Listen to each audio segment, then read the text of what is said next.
Anda kembali menyaksikan Pagi Seru. Pasti seru.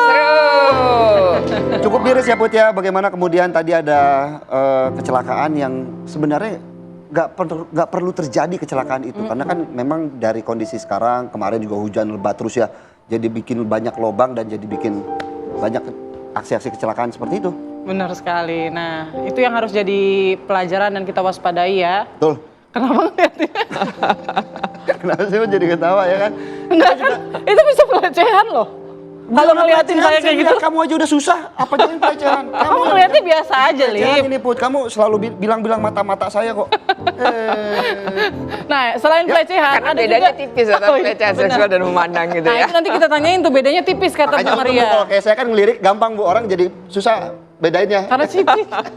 Nah, tapi selain pelecehan juga ada nih soal penganiayaan yang bisa dilaporkan nih, Philip. Oh iya, ini karena gara nggak mau antri isi bensin, jadinya ribut. Mungkin kebelet kali, Bukan. buru-buru. Nah kalau kebelet dia parkirnya ke toilet, ini mah jadi parkir di pom bensin. Nah, kita lihat yuk. Kita lihat ya.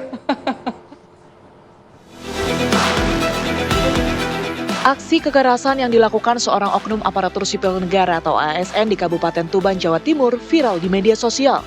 Pelaku terekam kamera pengawas menganiaya sejumlah petugas SPBU karena tak sabar saat diminta mengantri. Rekaman kamera pengawas memperlihatkan aksi kekerasan yang dilakukan oleh seorang oknum ASN di sebuah SPBU di Desa Parangbatu, Kecamatan Parengan, Kabupaten Tuban. Peristiwa bermula ketika pelaku datang mengendarai mobil dan hendak mengisi BBM.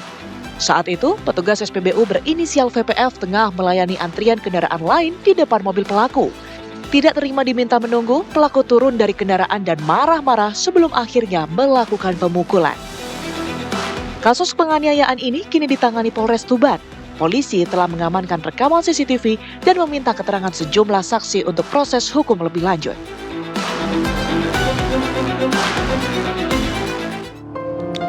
Nah, saya nggak penasaran nih, saya nggak penasaran. Saya penasaran nih, Philip. Oke. Jawabannya Bu Maria. Soalnya dari tadi saya udah agak resah nih, Bu. Nggak nyaman buat saya. Oh gitu ya? Dilihat, ditatap. Kadang-kadang ada juga catcalling gitu ya. Ada nggak Atau tuh dicolek. dilihat, ditatap, diputer, dijilat, dicelupin? Kalau perlu Bu. Nggak, ini serius, Lip. Ya. Siapa? Nama lu siapa sih, Lip? Ini serius, Lip. Ya. Nah, jadi memang kadang-kadang juga teman-teman suka ngebalut pelecehan itu dengan bercandaan. Jadi kadang kita mau marah, tapi dia bercanda. Jadi kita yang sungkan, walaupun sebagai korban gitu, kita sungkan gitu loh, Bu. Jatuhnya itu pelecehan atau kekerasan seksual? Ada perbedaan nggak sih? Ya, ada. Jadi kalau ini kan soal budaya Ya. kita itu memang budaya pelecehan.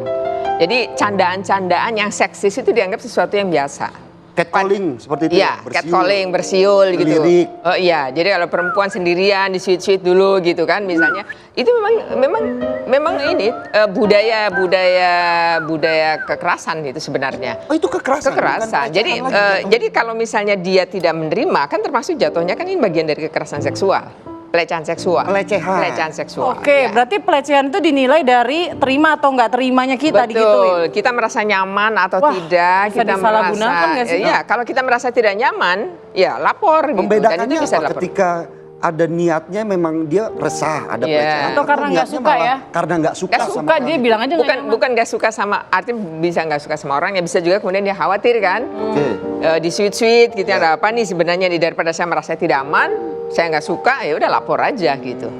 Misalnya nih, saya, Lip, coba bersiul, saya rekam gitu kan. Nah, Ah. saya nggak suka sama Philip, saya bilang aja, ini buktinya kalau Philip itu catcalling saya gitu. Bisa gitu dong, Bu? Bisa dong? Ya artinya kalau ini kan rekayasa jatuhnya. Ya, nah itu kasus-kasus pembedaannya. pelecehan ini Oh. bisa direkayasa nggak jadinya? Saya tergantung sebenarnya kalau dia karena sudah saking seringnya gitu melakukan pelecehan seksual direkam lalu divideokan ya bisa jadi itu jadi karena dia mungkin kan sudah berulang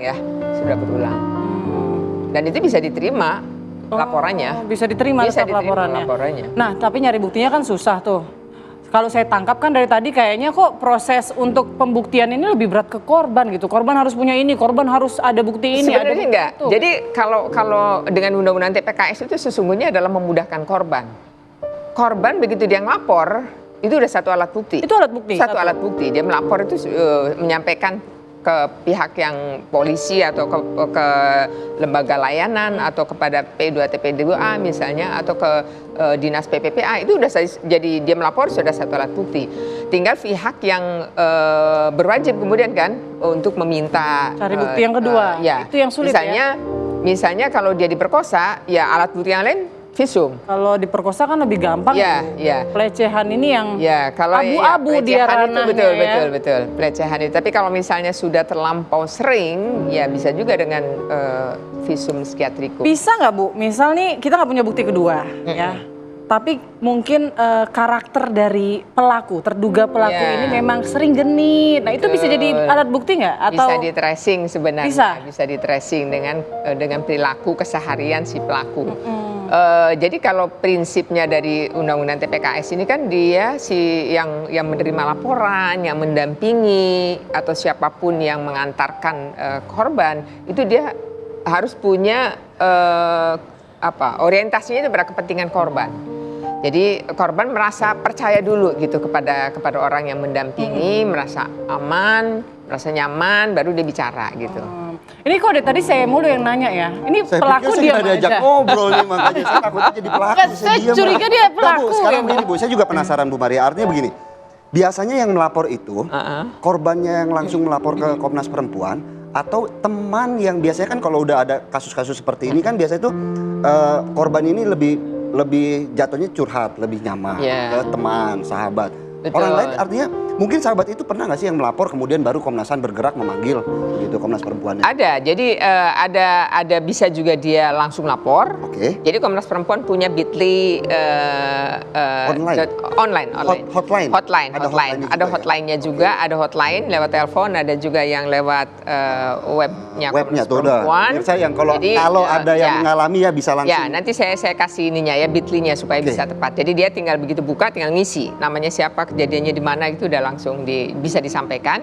Jadi bisa dia melapor langsung korban, bisa juga kalau dia kesulitan melapor langsung, dia juga bisa cerita ke temannya, lalu temannya yang melaporkan, bisa juga. Bisa juga seperti itu.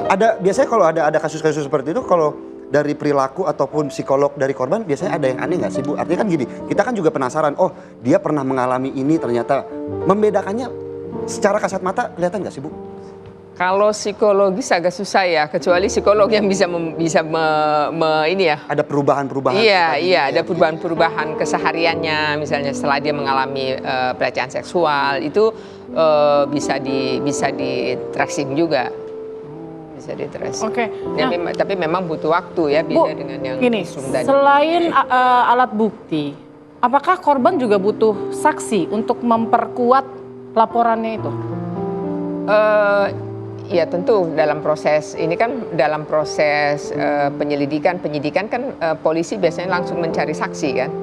Setelah dapat alat bukti dia akan mencari alat bukti, mencari saksi gitu, baru dia menyampaikan. Nah, yang kedua saksi itu juga ketika proses persidangan itu juga diminta kesaksian misalnya dari orang lain gitu. Berarti itu harus ada saksi yang menguatkan atau sudah alat buktinya udah cukup? Ya kalau lapor alat bukti udah cukup. Tapi kalau dari Komnas Perempuan sendiri Bu, artinya setelah ada laporan, tindak lanjutnya seperti apa sih Bu? Apakah juga salah satunya kemudian meminta keterangan dari terduga pelaku begitu ya artinya atau seperti apa? Ya. Jadi Komnas Perempuan itu tidak punya mandat untuk layanan sebenarnya. Jadi dia hanya drop in aja, terima pengaduan, kemudian ditindaklanjuti. Komnas Perempuan merujuk ke lembaga-lembaga layanan. Jadi kalau dia butuh pendampingan fisik, psikis misalnya, Komnas Perempuan merujuk ke pihak yang lembaga layanan baru nanti misalnya ke kalau dia 3A gitu ya. Betul. Kalau dia mau didampingi lapor polisi ya kami biasanya langsung laporkan ke polisi kasusnya. Jadi kayak lebih ngarahin ya Bu, ini sebaiknya prosesnya kemana dulu. Betul. Nah, terus juga ini Bu, kan sekarang apa-apa viral ya kan, semuanya diobrolin di sosial media. Nah setelah kasusnya viral, apakah itu memperkuat perlindungan terhadap korban nggak sih Bu? Tergantung situasinya ya. Tapi kalau misalnya dia sudah viral, ini kan buat para pihak ya, baik lembaga layanan, lembaga bantuan hukum itu kan lebih mudah menjangkau di mana korban butuh apa itu kan bisa diidentifikasi gitu lebih mudah. Setelah itu biasanya ini memang jeleknya sampai kita ada istilah no viral no justice. Iya, betul. Itu Jadi yang ini yang rame. saya kira itu sesungguhnya adalah tamparan ya buat aparat penegak hukum ya. Tapi mudah-mudahan saya kira dengan kita memulai korban lapor, mendampingi, lapor ke polisi juga otomatis biasanya kalau udah viral itu lebih cepat ya responnya, lebih cepat. Bahkan bisa lebih proaktif gitu. Nah kalau kita berbicara Jangkau. dari sisi terduga pelaku, artinya Bu, kalau kita juga merujuk dari kasus yang kemarin Iya. viral ya, memberikan video statement, memberikan klarifikasi. Kalau kata Putri justru malah ini adalah bentuk verifikasi. Apakah itu juga salah satu bentuk upaya begitu dari terduga pelaku kalau memang dia dituduh tapi belum ada alat buktinya? Iya, pelaku kan biasanya memang mau cuci Tangan. cuci nama, cuci Ya, tangan. ya, Jadi biasanya dia kan pengen nama baiknya dipulihkan kan, sehingga dia memberikan apa namanya penyangkalan gitu kan. Nyolong start lah artinya kan bisa dibilang begitu ya. Memberikan penyangkalan bahwa itu semua tidak saya lakukan gitu. Betul. Nah, setelah misalnya diketahui dia sudah memberikan penyangkalan kepada publik, kepada medsos, lalu tiba-tiba si pelaku lapor ke polisi kan. Begitu lapor polisi dia ngancem kan biasanya. Biasanya itu yang membuat korban juga. Biasa dari korban juga ceritanya pola-polanya seperti itu. Seperti itu. Ada ancaman. Ada ancaman. Jadi ketika dia tidak berani melapor itu ada pihak yang mengancam. Karena biasanya juga kalau dia semakin dari korbannya sendiri kalau cerita makin ya kalau tadi dibilang aibnya takut aib. Iya, Apa betul. jadi itu momentum-momentum yang justru sering dijadikan Betul. oleh terduga pelaku untuk Iya. menekan korban. Betul, begitu. betul. Wah. Saya tuh dari Iya, tadi iya. kepikiran deh Bu. Apakah korban pelecehan ini selalu perempuan? Pada Tapi banyak kalau perempuan. laki-laki nggak ada Komnas laki-laki. Bisa lapor ke KHAM, ke Komnas HAM. Nggak kepikiran Ini nggak? Li? menarik nih, ini menarik Put. Benar. Apakah korban pelecehan itu selalu perempuan? Mungkin ada korban laki-laki ya, tetapi mayoritas itu 99% yang masuk ke Komnas Perempuan itu korbannya perempuan. Nah 0,1%-nya ada. Mungkin. Oh mungkin. Mungkin ya. Sejauh ini berarti belum Ya. ada. Sejauh Belum ini ada. yang masuk ke Komnas Perempuan belum ada. Belum ada. Ya karena kan dia laki-laki nggak bisa Enggak, masuk ke tapi kan Komnas gini, artinya Bu Perempuan. Maria juga mungkin belum pernah melihat kasus yang laki-laki yang melapor begitu ya. Artinya Iya. tidak hanya di Komnas Perempuan. Jadi ada saja. laki-laki melapor, tapi melaporkan untuk perempuan. Tapi ini Korbannya menarik. perempuan. Ya, ada kan kasusnya mungkin anak-anak lah remaja yang kemudian dilecehkan sama yang dewasa, Ya. tapi laki-laki gitu. Ya. Berarti ke anak-anak. Masuknya ke Yang KPAI anak-anak itu gitu ke ya. KPAI, Komisi Perlindungan Nah, Anak. kalau di atas anak-anak dewasa ke Komnas. Iya, ke Komnas Perempuan atau ke Komnas HAM bisa juga. Komnas Iya, HAM. Komnas Perempuan juga ya. Meskipun namanya Komnas Perempuan, misalnya ketika ada yang melapor, pasti Komnas Perempuan dia merujuk ke lembaga layanan yang punya bidang itu. Seperti biasa Bu Maria, pesan-pesan khusus untuk mungkin pemirsa juga yang mengalami korban kekerasan seksual, pelecehan seksual, bagaimana kemudian cara mengatasinya. Apa yang harus dilakuin ya? Apa yang harus dilakukan seperti apa? Ya, yang pertama pencegahan dulu ya, melakukan pencegahan untuk terjadinya kekerasan seksual dimanapun, Oke. di ruang publik, ruang privat maupun di lembaga-lembaga negara.